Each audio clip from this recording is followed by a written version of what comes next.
recusei cuidar do meu sobrinho depois de quebrar a perna. Mas isso não impediu minha irmã e o marido dela de deixarem um filho comigo e irem fazer uma viagem romântica por 2 semanas. Eles acham que tá tudo bem, afinal ele não é mais um bebê. Então, eu tinha tido um dia até bom.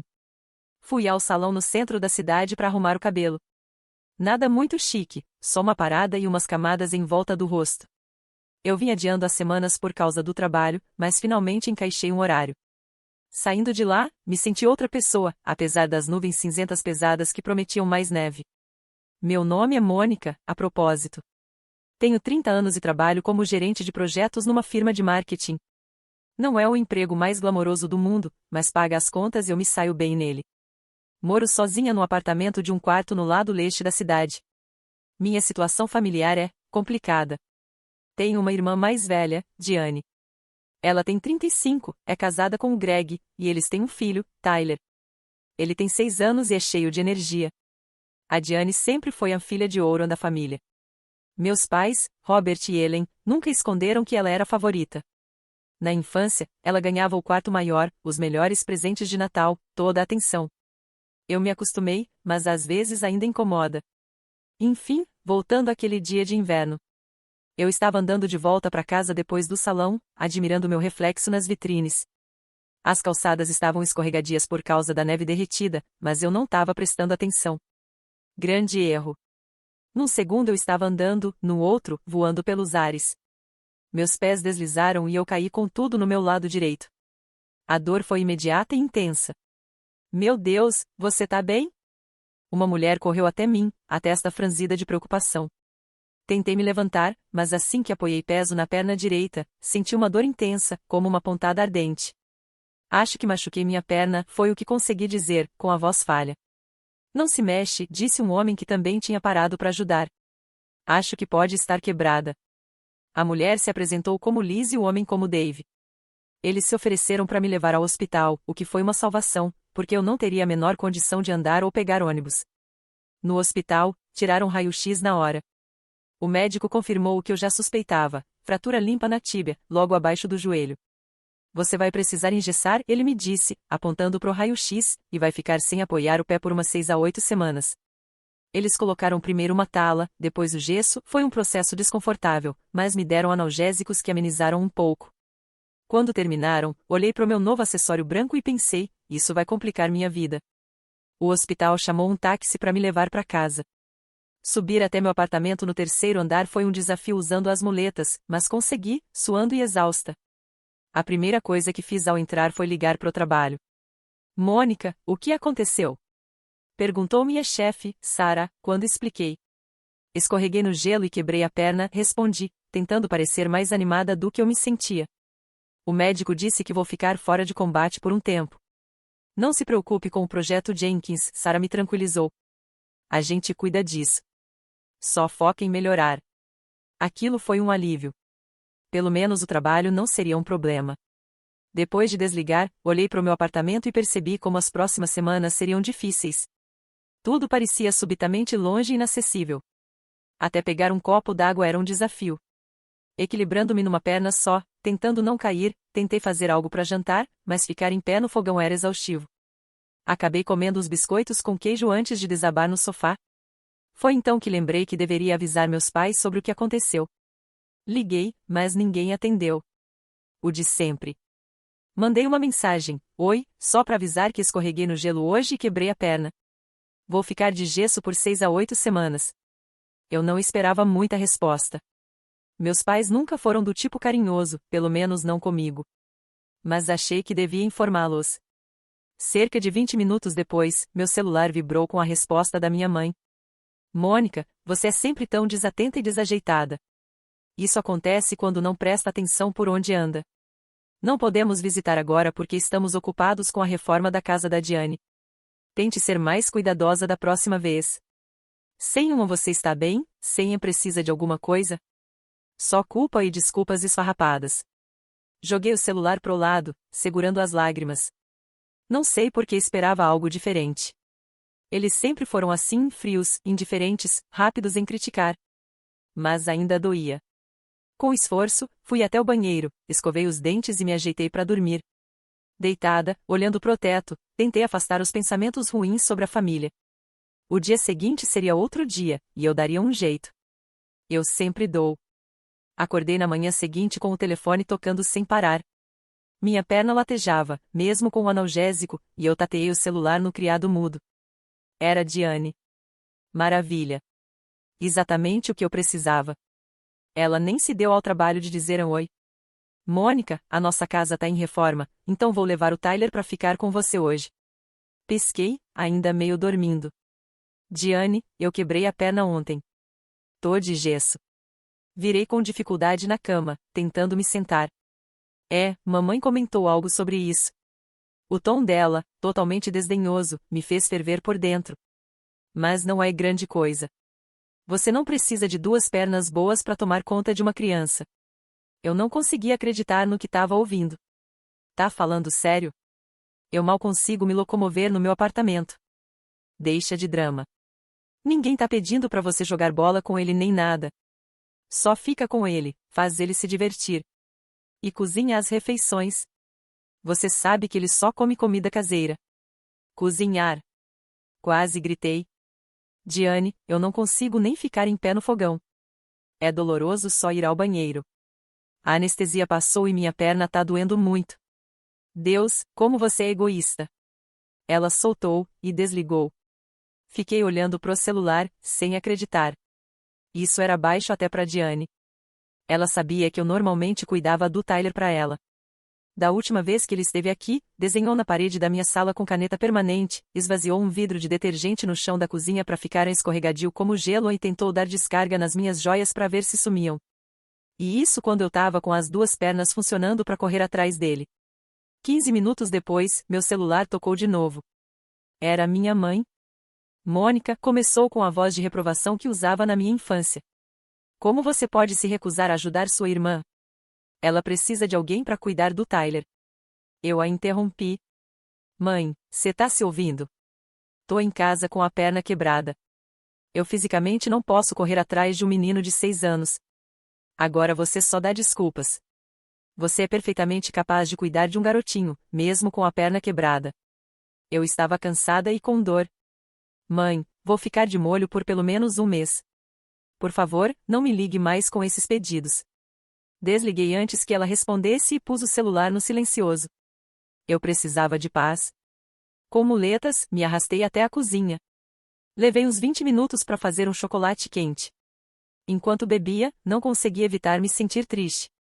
Nenhum deles perguntou como eu estava ou se eu precisava de algo. Só ligaram para pedir favor. Naquele fim de tarde, a campainha tocou. Fui devagar até a porta, já esperando ver a Diane lá com o Tyler, determinada a me forçar a ficar com ele. Mas, olhando pelo olho mágico, vi meus amigos Raquel e Geis. Abri a porta, confusa. O que vocês estão fazendo aqui? Raquel pôs as mãos na cintura. Ficamos sabendo pela Sara do trabalho que você quebrou a perna ontem. Por que não avisou a gente? Fiquei sem graça. Não quis incomodar vocês com meus problemas. Incomodar a gente? Geis parecia indignada. Somos seus amigos, Mônica. É para isso que servimos. Por um segundo, achei que estavam bravos, mas vi um sorrisinho nos lábios da Raquel. Elas entraram, cheias de sacolas. Trouxemos comida suficiente para uma semana, Geis anunciou, indo direto para minha cozinha, tudo pronto ou só precisando esquentar. Fiquei sem palavras enquanto via as duas lotando minha geladeira com sopa, tortas, sanduíches e saladas.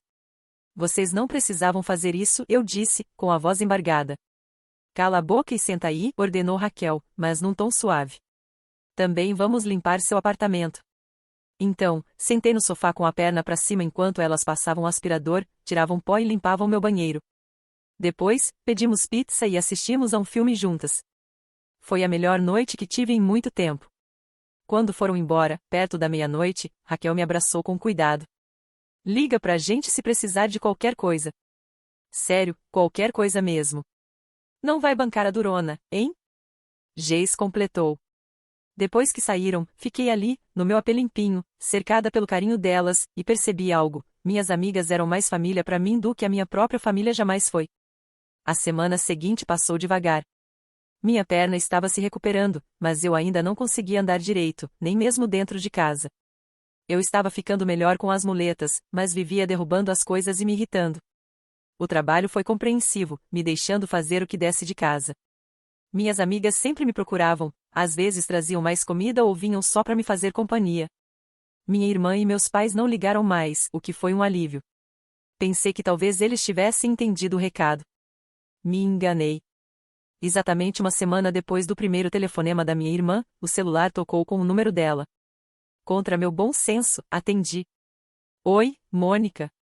Ela parecia animada, o que já me deixou com o pé atrás. Diane, eu disse, neutra. Então, eu e o Greg vamos comemorar nosso 10º aniversário de casamento semana que vem, ela disse toda feliz. A gente decidiu ir para as Maldivas por 2 semanas. Não é incrível? Parabéns, murmurei, sem saber por que ela estava me contando isso. Deve ser legal. É, vai ser incrível. Bom, a gente vai domingo e decidimos não nos incomodar com babá. Como você tá em casa mesmo, você pode ficar com o Tyler pelas 2 semanas que a gente vai viajar. Quase deixei o celular cair. O quê? Diane, eu ainda tô com a perna quebrada. Não tô em casa de boa. Tô me recuperando de uma lesão séria. Ah, qual é? Já faz o quê? 2 semanas. Você tá bem. O Tyler não é bebê. Só precisa de refeições, um pouco de entretenimento e um lugar para dormir. Não, falei firme. Não posso. Desculpa, mas fisicamente não consigo cuidar de um menino de 6 anos agora, muito menos por 2 semanas inteiras. Ela explodiu. Sua egoísta desgraçada. Fica aí deitada sem fazer nada enquanto eu preciso de ajuda. Você sempre foi preguiçosa, mas isso é um novo patamar, até pra você. Fiquei chocada com a raiva dela. Diane, eu literalmente quebrei a perna. Por que vocês não pedem para os nossos pais cuidarem dele? Eles estão ocupados supervisionando a reforma da nossa casa, ela rosnou. Não podem cuidar do Tyler. Foi então que tudo se encaixou. A reforma era mais importante do que eu, filha machucada. E agora era mais importante do que o neto também. Fazia sentido. Me desculpa, Diane, mas não posso te ajudar, repeti, firme. Vocês precisam achar outra pessoa. Você tá estragando tudo. Ela gritou. Já compramos os pacotes da viagem. O problema não é meu, respondi, e desliguei antes de ouvir mais. Logo depois, o celular começou a vibrar com várias mensagens dela. Você vai estragar nossa viagem de aniversário. Não tem reembolso em cima da hora. Por que tá sendo tão egoísta? Não respondi nenhuma. O que eu podia dizer? Ela não ia ouvir. 1 hora depois, minha mãe ligou. Pensei em ignorar, mas resolvi acabar de uma vez. Alô? Mônica, a voz dela estridente de raiva. O que há de errado com você? Como pode fazer isso com a sua irmã? Na semana seguinte, recebi uma ligação da minha tia Linda, irmã da minha mãe. Sempre fomos próximas, mas não falamos muito porque ela mora do outro lado do país. Mônica, querida, acabei de saber pela sua mãe que vocês não estão mais se falando. Ela diz que você foi muito egoísta. Suspirei. Deixa eu adivinhar, ela não contou que eu quebrei a perna e ninguém da família veio me ver? Houve uma pausa. Você quebrou a perna? Contei tudo a ela, o acidente, a resposta fria dos meus pais, as exigências da Diane para eu cuidar do Tyler, e, por fim, o confronto na minha porta. Ah, Mônica, tia Linda disse quando terminei. Sinto muito. Sua mãe só falou para todo mundo que você se recusou a ajudar sua irmã sem motivo. Agora isso muda tudo. Pois é, respondi. Não me surpreende. Vou fazer questão de contar a história real pro resto da família, ela prometeu. Não que você deva se preocupar com a opinião deles, mas não suporto ver sua mãe espalhando mentiras. Obrigada, tia Linda. Fico grata. Depois que desligamos, fiquei na varanda vendo o sol se pôr. Pensei em como tudo tinha mudado em 2 meses. Sim, eu quebrei a perna, mas de certa forma aquele acidente me libertou. Me mostrou quem realmente se importava comigo e quem não. Depois da conversa com a tia Linda, senti um alívio. Não que eu ligasse muito para a opinião de parentes distantes, mas era bom saber que alguém falaria a verdade por mim. As semanas foram passando, e minha recuperação foi constante. A fisioterapia com Marcos era o ponto alto da semana. Ele me pressionava bastante para eu evoluir, sem passar dos limites. No fim do 2º mês após o acidente, eu já andava só com uma leve mancada. O médico disse que eu podia voltar ao trabalho, mas ainda devia pegar leve nas escadas. Meu primeiro dia de volta ao escritório foi mais emotivo do que eu esperava. Minha mesa estava decorada com placas de bem-vinda de volta e a Sara organizou uma pequena festinha com um bolo escrito bem-vinda de volta, Manquinha, em glacê azul. Sentimos sua falta por aqui, disse a Geis, me dando um abraço cuidadoso. A Raquel me entregou um café. O escritório não é o mesmo sem você reclamando do café horrível da sala de descanso. Eu ri. Pois continua horrível. Retomar a rotina de trabalho me fez bem. O projeto Jenkins tinha sido finalizado sem mim, mas havia novos desafios e eu estava empolgada para mergulhar neles. Ficar em casa tanto tempo me fez perceber quanto eu realmente gostava do meu trabalho. Alguns dias depois, recebi uma mensagem da tia Linda, acabei de almoçar com sua prima Emma. Contei tudo para ela. Ela manda beijos e disse para você ligar quando puder. Recebi mais mensagens assim nas semanas seguintes. Vários parentes entrando em contato, pedindo desculpas por terem acreditado na história dos meus pais, oferecendo apoio. Era legal, mas também estranho. Eu via essas pessoas só a cada alguns anos nos encontros de família. A opinião delas, embora fosse bem-vinda, não mudava meu dia a dia. O que realmente importava eram os amigos que estiveram presentes quando precisei. A Raquel e a Geis foram meu porto seguro, mas outras pessoas também se esforçaram. Meu vizinho, o Sr. Shen, começou a trazer compras de mercado uma vez por semana. Uma amiga da faculdade, Alicia, que mora longe, mandou pacotes de presente. Até o barista da cafeteria guardou meu muffin preferido quando finalmente consegui ir até lá, mancando. Numa noite, cerca de 3 meses depois do acidente, eu estava jantando com a Raquel e a Geis no meu apartamento quando a Raquel perguntou: Você teve mais notícias dos seus pais ou da Diane? Balancei a cabeça. Não, desde que bloqueei o número deles. A tia Linda diz que eles ainda falam mal de mim para quem quiser ouvir. Isso te incomoda? Geis perguntou, suave. Pensei bem. Não tanto quanto eu imaginei que incomodaria. É como se, depois que aceitei que eles nunca vão mudar, não doesse tanto. A Raquel ergueu o copo. Um brinde aos parentes tóxicos. Que fiquem bloqueados para sempre. Rimos e brindamos naquela noite. Quando elas foram embora, fiquei na varanda olhando as luzes da cidade. Minha perna estava se recuperando bem, só doía quando eu forçava muito ou quando estava para chover. A dor física estava sumindo, e, surpreendentemente, a dor emocional também. Por anos eu tentei conquistar o amor e a aprovação da minha família. Sempre aceitava ficar de babá quando a Diane pedia, ouvia as críticas da minha mãe calada, aceitava ser a segunda opção perto da minha irmã. Quebrar a perna me obrigou a dizer a não pela primeira vez, e isso mudou tudo. À medida que a primavera deu lugar ao verão, abracei a nova liberdade. Entrei num clube de leitura que se reunia às quartas à noite, algo que eu não podia fazer quando vivia à disposição da Diane para cuidar do Tyler. Me inscrevi num curso de culinária de fim de semana, voltei a namorar, e até planejei uma viagem sozinha pro litoral, no outono. De vez em quando, eu pensava no Tyler. Ele é só uma criança no meio de tudo isso. Espero que meus pais pelo menos estejam sendo gentis com ele enquanto o cuidam. Talvez um dia, quando ele for mais velho, a gente possa ter um relacionamento só nosso, sem a interferência dos pais dele. Eu ia gostar disso.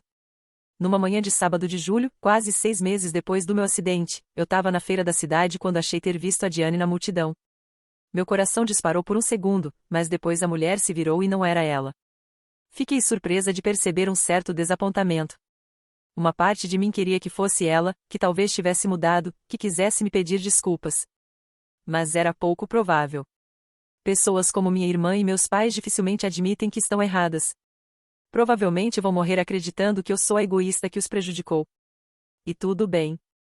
Não posso controlar o que pensam ou dizem de mim. Só posso controlar minhas ações e escolhas. Naquela noite, saí para jantar com amigos em um restaurante novo no centro. Enquanto olhava ao redor da mesa, aquelas pessoas que genuinamente se importavam comigo, que apareceram quando precisei, que respeitavam meus limites, que me amavam pelo que eu sou, me senti verdadeiramente grata. 2 semanas depois, a tia Linda ligou com novidades. Sua mãe tá contando pras pessoas que você procurou ela pedindo reconciliação, mas ela se recusou. Eu ri. É bem criativo. Ainda nem desbloqueei o número deles. E imaginei, disse ela. Como você tá? De verdade? Tô bem, falei, percebendo que era verdade. Melhor do que estive em muito tempo. Depois que desliguei, fiz mais um chocolate quente, meu conforto preferido, e me sentei no sofá com um livro. Minha perna estava quase totalmente curada, só com uma leve rigidez de vez em quando. A vida não era perfeita. O trabalho era estressante às vezes, o namoro com altos e baixos, e meu apartamento ainda precisava de uma boa pintura. Mas pela primeira vez na vida eu estava em paz. Não esperava mais um telefonema exigindo meu tempo, não me preparava para críticas, não me encolhia para não balançar o barco. Eu era só a Mônica imperfeita, me curando e finalmente livre para viver nos meus próprios termos. Às vezes, os piores acidentes acabam levando às melhores mudanças. Às vezes, é preciso quebrar para poder se curar de verdade. E às vezes a família que você escolhe vale mais do que a família em que você nasceu.